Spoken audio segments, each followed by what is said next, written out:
میں ذکر بھی کر دیتا ہوں، جیسے طاہرہ کاظمی صاحب کا آپ کو علم میں ہوگا، ان کی ریسنٹلی ایک پوڈ کاسٹ بھی آیا جنید اکرم صاحب کے ساتھ، اور اس کے اندر انہوں نے خل کھلا کے جو ہے وہ ہر قسم کے الفاظ کو بھی یوز کیا، اور یہ کہہ کر یوز کیا کہ الفاظ ایگزسٹ کرتے ہیں، آپ کو سننے میں کیا مسئلہ ہے. جیسے فار ایگزامپل اگر کوئی آپ کو گالی دیتا ہے تو آپ کو کیا مسئلہ، بھی ہے تو الفاظ ہی ہے نا، سینس کریٹ نہیں کرتے، نان سینس ہے. لیکن دین ایک لمیٹیشن ہوتی ہے. آپ کے خیال میں اس کی کس حد تک ضرورت ہے کہ اس کا ذکر کیا جائے، اور کس حد تک اس کی لمیٹیشن ہے کہ یہاں پہ رک جایا جائے؟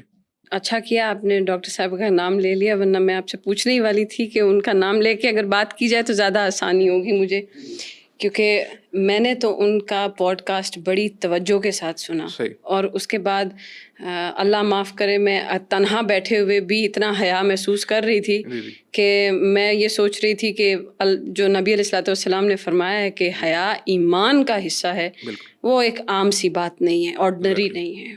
طاہرہ کاظمی آج